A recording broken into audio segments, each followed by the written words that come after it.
মাত্র 5 টাকার একটা কফি পাউডার দিয়েও যে এত মজাদার একটা চকলেট কেক বানানো যায় সেটা ভাবতে পারতাম না। ছেলের আবদার রাখার জন্য আজকে 5 টাকার একটা কফি পাউডার দিয়ে কেক বানাবো, আর ছেলেই বানাতে বলছিল যে কফি পাউডার দিয়ে আমার জন্য কেক বানাও আর কি। সেজন্য আসসালামু আলাইকুম, সবাই কেমন আছেন? আশা করি সবাই অনেক ভালো আছেন।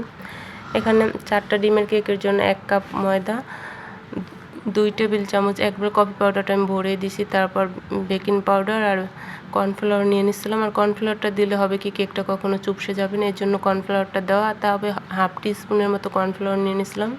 তারপর শুকনো উপকরণগুলো চেলে নিতে হবে, কারণ অনেক সময় দলা পেকে থাকে আর কি, এই জন্য। তারপর শুকনো উপকরণগুলো চালা হয়ে গেলে এরকম মিক্স করে নিব। আর আমি 2 ধাপে চেলে নিছিলাম আর কি, তো অবশ্যই চেলে নিতে হবে, তা না হলে কিন্তু এটা মানে কেকটা অতটা ফ্লাফি হবে না। আর চেলে নিলে হয় কি ফ্লাফি হয় খুব ভালো, এর জন্য আর কি। আর ডিমটা একদম রুম টেম্পারেচার থাকা হতে হবে। আর এখানে 4টা ডিম নিয়েছিলাম, তাই হাফ কাপ চিনি দিয়ে দিছি 1 কাপ ময়দার জন্য। তবে চিনির পরিমাণটা কেউ আরও বেশি দিতে পারেন যদি অতিরিক্ত মিষ্টি খান। আমার ছেলে যেহেতু একটু হেলদি আর ওর মিষ্টি টাইপের খাবারটা একটু কমই খাওয়াতে চাচ্ছিলাম, এই জন্য আর কি চিনির পরিমাণটা আমি একটু কম দিছি। তবে এখানে 2 কাপ চিনি দিলে একদম পারফেক্ট মিষ্টি হবে। আর ডিমটাও ফ্রিজে থাকলে অবশ্যই আধা ঘন্টা আগে বা 1 ঘন্টা আগে বের করে রাখতে হবে। এরপর চিনিটা যখন গলে যাবে সেই পর্যায়ে হাফ কাপের মতো তেল দিয়ে দেবো। এখানে রান্নার রেগুলার তেলটা আমি নিয়ে নিয়েছি, কেউ চাইলে বাটারও ইউজ করতে পারেন। তবে মিটার যদি না থাকে, ইলেকট্রনিক মিটার কারো কাছে, তা সেই ক্ষেত্রে কিন্তু হ্যান্ড উইক্স কিংবা চামিচ, কাঁটা চামিচ দিয়ে আপনি ডিমটা আর চিনিটা ভালোভাবে গলে গেলে সেই পর্যায়ে কিন্তু এই কেকটা বানাতে পারেন। কারণ এটা হচ্ছে একদম মানে বেকারি স্টাইলে যেই পাউন্ড কেকগুলো হয় ওইভাবে আর কি বানাবো, এই জন্য পাউন্ড কেকের ক্ষেত্রে অতটা ফ্লাফি ডিমের ফোমটা বানানোর দরকার নেই। তারপরে শুকনো উপকরণগুলো যে চেলে রেখেছিলাম সেটার থেকে অল্প অল্প করে দিব, এক ধাপে কখনোই দেওয়া যাবে না, অল্প অল্প দিতে হবে, আলতো হাতে মিক্স করতে হবে। আমি এখানে স্পিডটা বাড়িয়ে দিয়েছিলাম, এজন্য আর কি মানে খুব তাড়াহুড়া দেখাচ্ছিল। তবে সবগুলো উপকরণ কিন্তু আমি একসাথে দিইনি, আমি 4 ধাপে দিয়ে তারপর এগুলো মিক্স করে নিয়েছিলাম।